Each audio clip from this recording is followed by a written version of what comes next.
Jules Lastenay en direct des European Business Day à Paris-Dauphine pour toute l'Europe et je suis aux côtés de Jean-Michel Van Hetzel, président de l'Institut de cancérologie Henri Hartmann. Monsieur Van Hetzel, pouvez-vous nous résumer quel est l'impact des politiques européennes de la santé sur votre métier de cancérologue? Bien évidemment, il y a plusieurs Europes de la santé.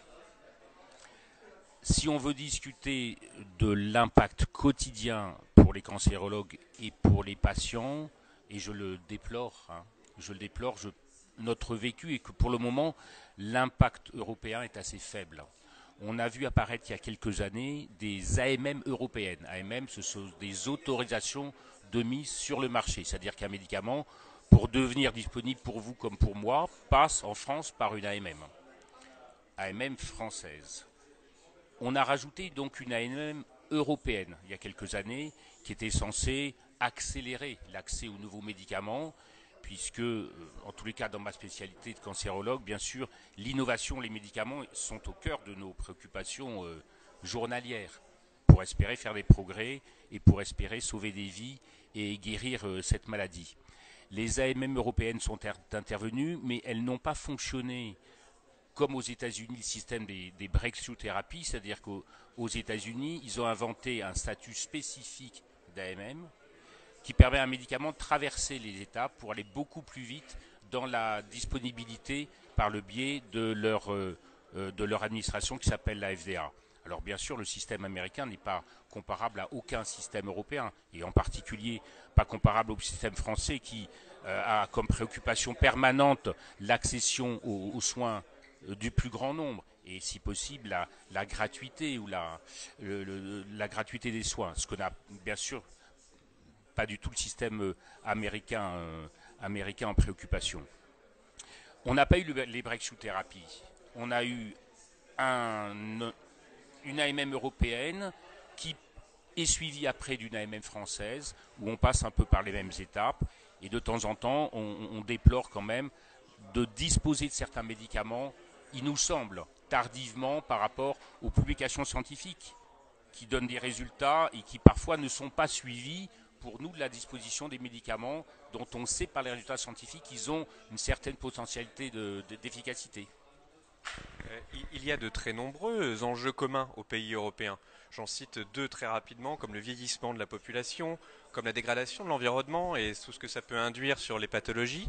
Quelle est la réponse actuelle de l'Europe à l'heure actuelle et peut-être quelles solutions avez-vous en tête pour améliorer cette politique européenne de la santé?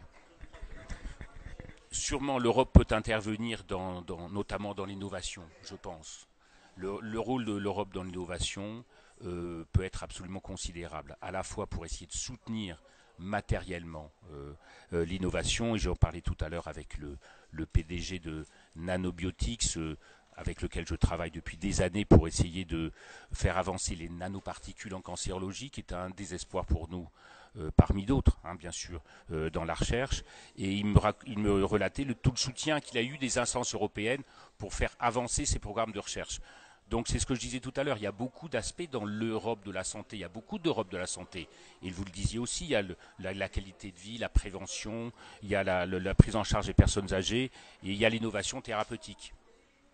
Donc de ce côté-là, bien évidemment, l'action de l'Europe peut être tout à fait déterminante en soutenant l'innovation par les moyens qu'elle a. Deuxièmement, en soutenant l'innovation au niveau européen, c'est-à-dire par des programmes européens de recherche, dont on peut imaginer qu'ils iront significativement plus vite dans ce qu'on appelle le R&D, recherche et développement, c'est-à-dire dans toute la période que traverse un nouvel agent thérapeutique, qui est en moyenne de 10 ans, pour prouver qu'un médicament est efficace ou pas efficace. En gros, si vous voulez, on dispose à partir de 10 000 molécules qui sont en expérimentation au laboratoire, on aboutira 10 ans, plus de 10 ans après, à un médicament. Vous voyez l'effort considérable qu'il faut pour arriver à trier ces 10 000 molécules, pour arriver à le développer, pour arriver à démontrer qu'elles sont efficaces et qu'elles ne sont pas toxiques. Ça coûte très cher. Ça coûte en gros, pour qu'un médicament se développe sur ces 10 ans, 1 milliard de dollars. Donc il faut qu'une industrie pharmaceutique investisse 1 milliard de dollars dans une molécule pour arriver à en sortir un médicament et ensuite revenir sur son investissement pour pouvoir développer d'autres médicaments. Donc on est dans une énorme machine économique, dans un business extrêmement compliqué avec des enjeux de capital risque considérables parce que si le médicament s'avère toxique, il ne va plus fonctionner et la boîte aura tout perdu. Alors bien sûr, l'Europe, par l'envergure, la dimension européenne, peut être un moteur, un facilitateur, et pas seulement financier, également dans les procédures, notamment pour développer les médicaments de l'innovation. Et pour ma préoccupation, qui est le cancer, l'innovation, bien sûr, c'est au cœur de notre préoccupation. Et c'est notre avenir pour demain, et c'est la solution qu'on a pour demain, c'est l'innovation, les progrès thérapeutiques, les nouveaux médicaments. Un dernier mot, et j'en terminerai là-dessus, plus d'actualité, sur les agences européennes de la santé, de l'environnement. Elles sont actuellement assez écornées par l'affaire du glyphosate. Quel est votre sentiment sur l'action des agences européennes qui vous concerne au quotidien?